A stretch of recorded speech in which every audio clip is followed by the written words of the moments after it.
जय श्री कृष्णा। स्वागत है आप सभी का भगवत गीता सीरीज की नई वीडियो में। अगर आपने पिछली वीडियोस नहीं देखी हैं तो नीचे दिए गए लिंक से उन्हें देख सकते हैं। श्री कृष्ण अर्जुन से कहते हैं, तुमसे जो ये ज्ञान कहा है वह सांख्य ज्ञान है।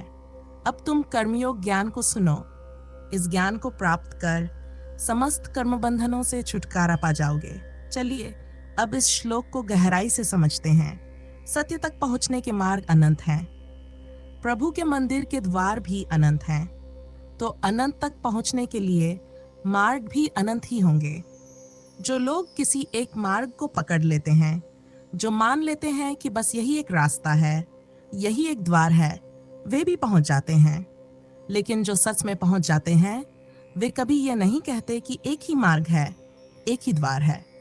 एक का आग्रह केवल उनका होता है जो अभी पहुंचे नहीं हैं। जो पहुंच गए वे आग्रह रहित हो जाते हैं। कृष्ण अर्जुन से कह रहे हैं कि अब तक जो कुछ कहा गया वह सांख्य की दृष्टि थी। सांख्य की दृष्टि ज्ञान की सबसे गहरी दृष्टि है। सांख्य का मार्ग परम ज्ञान का मार्ग है। अगर इसे ठीक से समझ लिया जाए तो आगे के बाकी मार्ग अपने आप समझ में आने लगते हैं। सांख्य का कहना यही है कि जानना ही पर्याप्त है, कुछ करना जरूरी नहीं है, ज्ञान ही काफी है। इस संसार का जो दुख है, जो बंधन है, वह अज्ञान के अलावा और कुछ नहीं है। अज्ञान के अतिरिक्त कोई वास्तविक बंधन नहीं है। इसलिए बस ये जानना है कि मैं कौन हूँ, जानना है कि जो चारों तरफ फैला है वह क्या है।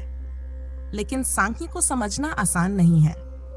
मान लो कोई व्यक्ति दुख में है, उसे कहा जाए कि बस जान लो कि दुख क्या है और तुम दुख से बाहर आ जाओगे। वह कहेगा, मैं तो जानता ही हूं कि मैं दुखी हूं, जानने से क्या होगा, मुझे इलाज चाहिए, दवा चाहिए, कुछ ऐसा चाहिए जिससे दुख चला जाए।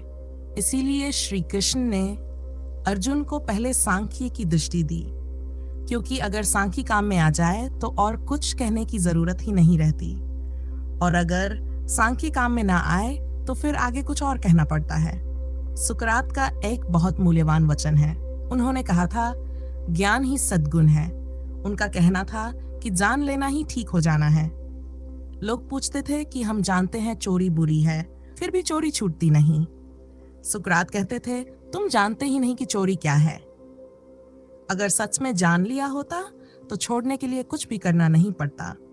हम सब कहते हैं क्रोध बुरा है, वासना बुरी है, लोभ बुरा है, मद और मत्सर बुरे हैं, सब जानते हैं। लेकिन कृष्ण कहेंगे, सुकरात कहेंगे, नहीं, तुम जानते नहीं हो। तुमने सिर्फ सुना है, किसी और से सुन लिया है कि क्रोध बुरा है, स्वयं जाना नहीं है। और जानना कभी उधार का नहीं होता, जानना हमेशा अपना होता है। एक बच्चे ने सुन रखा है कि आग में हाथ डालने से हाथ जल जाता है, और एक बच्चे ने सच में आग में हाथ डालकर देख लिया है कि हाथ जल जाता है। दोनों के वाक्य एक जैसे हैं। दोनों कहेंगे कि मैं जानता हूं आग में हाथ डालने से हाथ जल जाता है, लेकिन दोनों की अवस्था एक जैसी नहीं है।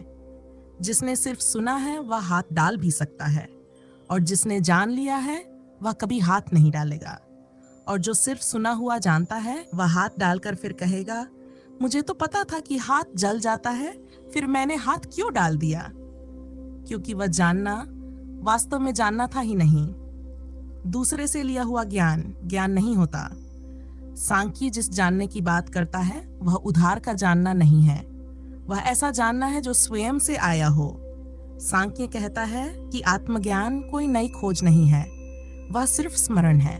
तो यह सब श्री कृष्ण ने दूसरे अध्याय के आरंभ में ही अर्जुन को समझा दिया, लेकिन अर्जुन को बात कुछ ज्यादा समझ में आती दिख नहीं रही थी।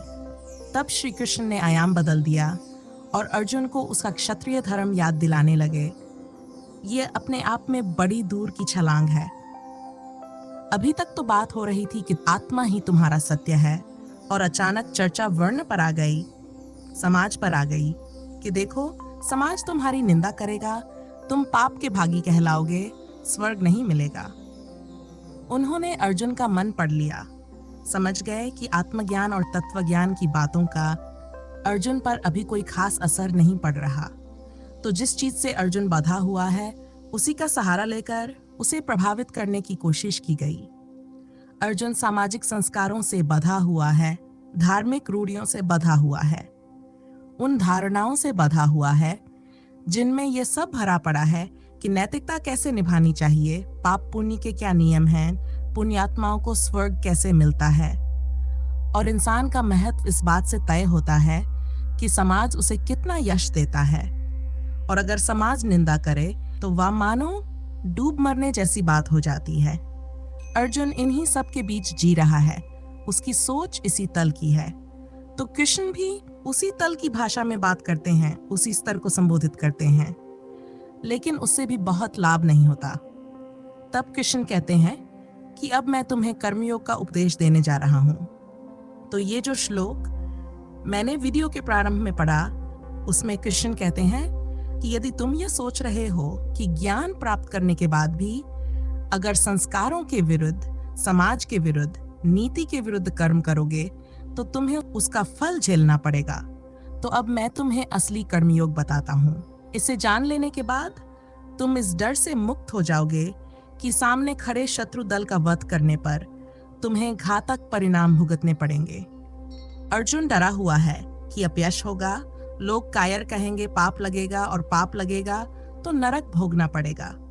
वह कह रहा है कि अगर ये कर्म किया तो बुरे परिणाम आएंगे। तब कृष्ण कहते हैं, ठीक है, सांख्य योग तो सर्वोत्तम है, लेकिन अब मैं तुम्हें वह कर्म योग बताता हूँ जिसमें कर्म तो किया जाता है लेकिन कर्म के दुष्परिणाम नहीं झेलने पड़ते, जिसमें तुम कर्म करोगे पर फलों के बंधन से मुक्त रहोगे। अब आगे वही बताया जाएगा। तो आज इस वीडियो में इतना ही। धन्यवाद।